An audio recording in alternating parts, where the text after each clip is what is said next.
Balikan natin ang naging paghahanda ng ating kapulisan sa unang araw ng Peace Rally March for Transparency sa iba't ibang panig ng bansa. Upang may sagawa ng mapayapa ang 3 araw na Peace Rally ng INC, nakahanda at nakaalerto ang buong hanay ng Manila Police District sa pagpapanatili ng kaayusan at kapayapaan sa pagdadausan ng pagtitipon. Ibabalita yan ni Patrolwoman Syra Reyes.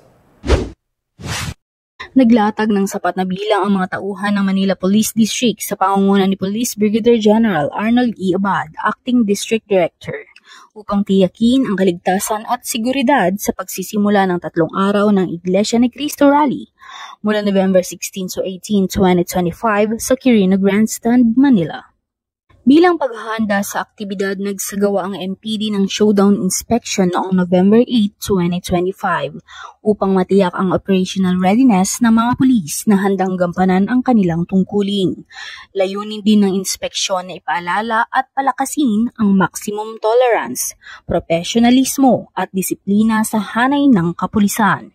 Upang matiyak ang kaligtasan ng publiko sa mapayapang pagtitipon, halos 3,000 personnel ang idineploy bago mag-alas 4 ng madaling araw. Kasama ang iba't ibang PNP units, police regional offices, iba't ibang ahensya ng gobyerno, pamahalang lungsod ng Maynila at mga force multipliers.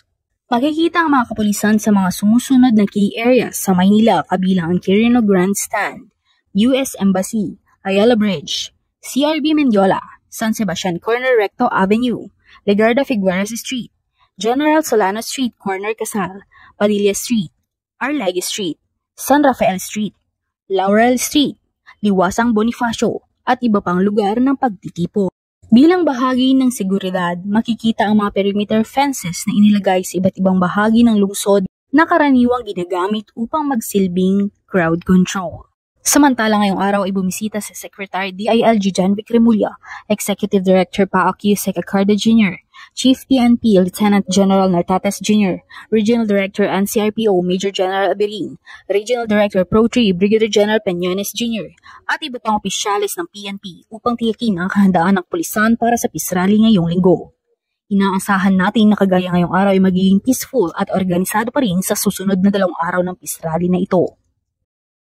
Mula dito sa lungsod ng Maynila, ako ang inyong Police News Network Correspondent, Patrolwoman Princess Syra L. Reyes. Alagad ng batas, taga-taguyod ng balitang pulis. Maraming salamat, Patrolwoman Reyes.